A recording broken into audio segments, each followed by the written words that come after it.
Jade Cargill, current WWE Women's Champion. You can see her belt right there. Former tag team champion, Queen of the Ring. Thank you for joining me today. No problem. Thank you for having me. Also, her name is Bull. We've named her. So, yes. Are you the first wrestler to name their title? I don't think I've ever remembered that. I don't know, but you know what? She's been wanting me for such a long time that we before I even had her in my hands. So we're talking today, WrestleMania 42, April 18th and 19th. Tickets on sale. You can get them at Ticketmaster right now. How long did it take you to the idea of maybe I want to try this wrestling out to actually getting in the ring and on TV? Could you believe that my first match ever was like my first match ever? Other than one 4-minute match I had previous, as a total opposite of what my character was. That was the only match I ever had. That was on TV is what you got. So it wasn't much preparation. And that promo that you've seen, I didn't rehearse that in front of anyone. I kind of went out there. I had no direction. The only direction I had was the camera will find you. And I walked in the ring to make sure that my heels didn't puncture the mat. That's it. I just went out there and swam. Trust me, I've been swimming my entire, not recently, but my beginning of my career, I was just swimming. I was swimming, and I thought, it's so funny. I thought I did such an amazing job for someone who never had been on TV like that, didn't prep, rehearse, nothing, just went out there. No one knew what I was going to say. I didn't know the beats. I didn't know anything. And then I get on Twitter and I was like, oh my God. Oh my God. I didn't know. I thought I did superb. I'm like, yes, I didn't stumble. I didn't stutter. I did it. And I've never done it like that before. And I was like, oh my gosh. But, there was no preparation in that. Is that something you've always been comfortable with, like talking in front of big groups? Or is it something that you learned? Like how, because like, it seems like you were meant for this. So, when I can be myself, because I'm a confident woman and I think everybody should be confident in themselves. But my character is just tuned up to the 10th power. Like I'm confident. My character is cocky. So it's just tuning it up and just being more overt with it and just putting it in your face rather than just being like I know I'm attractive. Why would I say that out loud? That's something I won't say out loud. But my character would say, I look damn good. I look amazing. And if you don't like it, that's your problem. Like so it was easy for me to talk at that time because it was just me. And, I didn't have anybody telling me what to say. It was more so like, just go. And it was like, all right, I'm going to go. I'm just going to do this. Let's wing it. And it just was natural. That is the funny thing about wrestling, because you could say Jade Cargill wouldn't say that she's attractive, but Jade Cargill says that she's the best looking woman out there. That's it. It's just me tuned up. I think the best characters are when can be just, you're attached to yourself, but you can just grow from that. Because I'm a very chill person. Like I'm a real laid back woman. I'm goofy, I'm funny.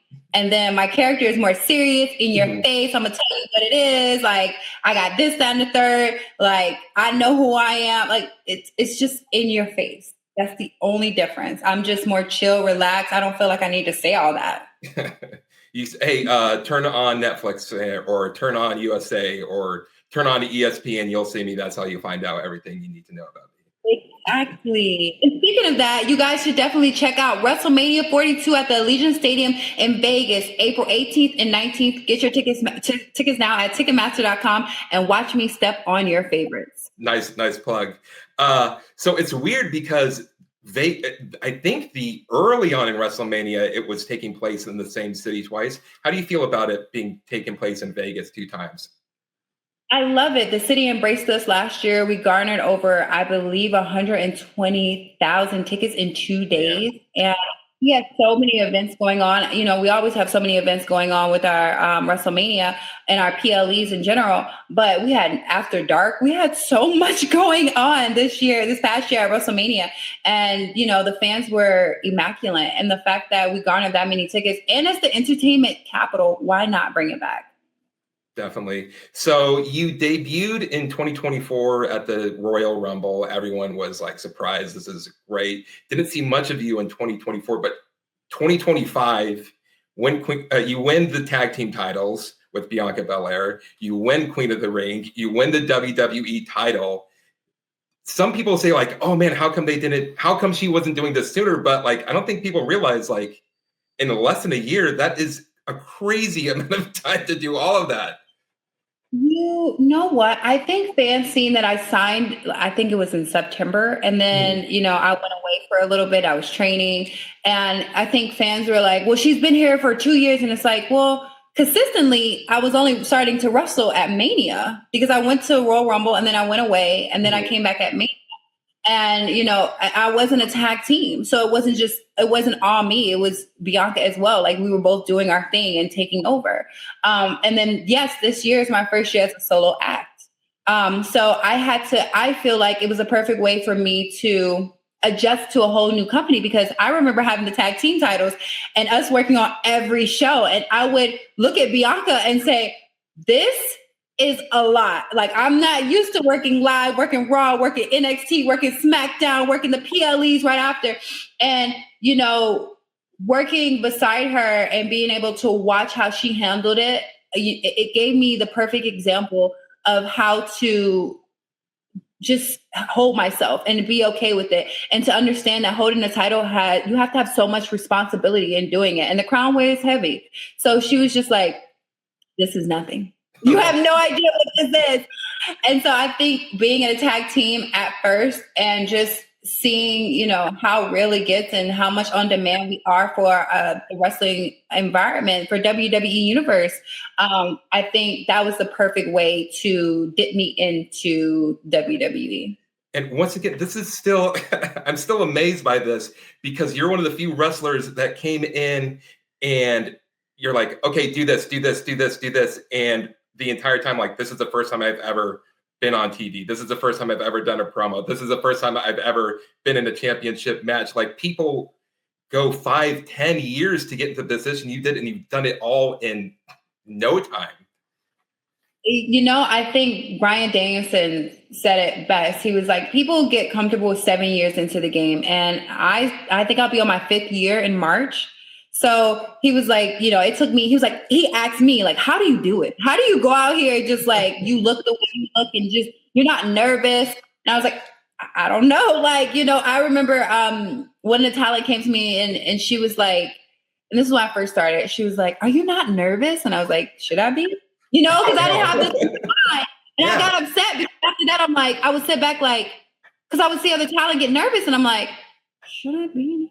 Like, should I be? Like, and that doesn't make me any less passionate. I work for this. I want the best. It's just the way I'm wired. I've been in front of big stages being a collegiate athlete and playing overseas. It's the bigger the crowd for me, the better.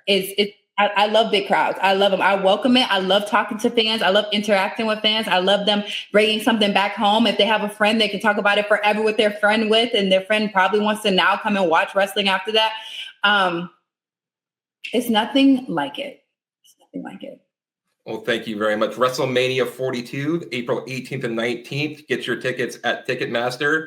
Get to see the current WWE Women's Champion, Jade Cargill.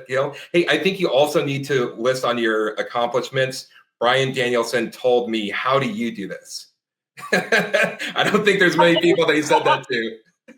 He said he even got comfortable. He had to do karaoke. He was like, I had to do karaoke. I had to sing it was like, I think it was a Star Spangled Banner to get comfortable in front of people.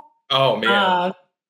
So, 5 years in, Queen of the Ring, Women's Champion, WWE Women's Champion, 2 tag team. Like, I'm okay. Calm down, guys. Yeah, I think you got a lot more ahead as well. Yeah, I remember being in one match with a lot of phenomenal women. And I think the least amount of time that somebody had other than me, it was Bianca. And I think she was 12 years, like 12 years into it. Whoa. And I was like going on 4 years at the time. And I was just like, wow, wow, this is wow. And I don't, our schedule is like this. Yeah. You don't have much time sit back and to smell the flowers and to think and reflect like, oh, wow, like 5 years coming up. That's kind of crazy. And the accomplishments I had. So thank you for reminding me. No problem. Well, thank you very much for talking to me today. I really appreciate it. Come check us out. WrestleMania 42 at the Allegiant Stadium, April 18th and 19th of April. And come check me out, getting your favorites. Let's go.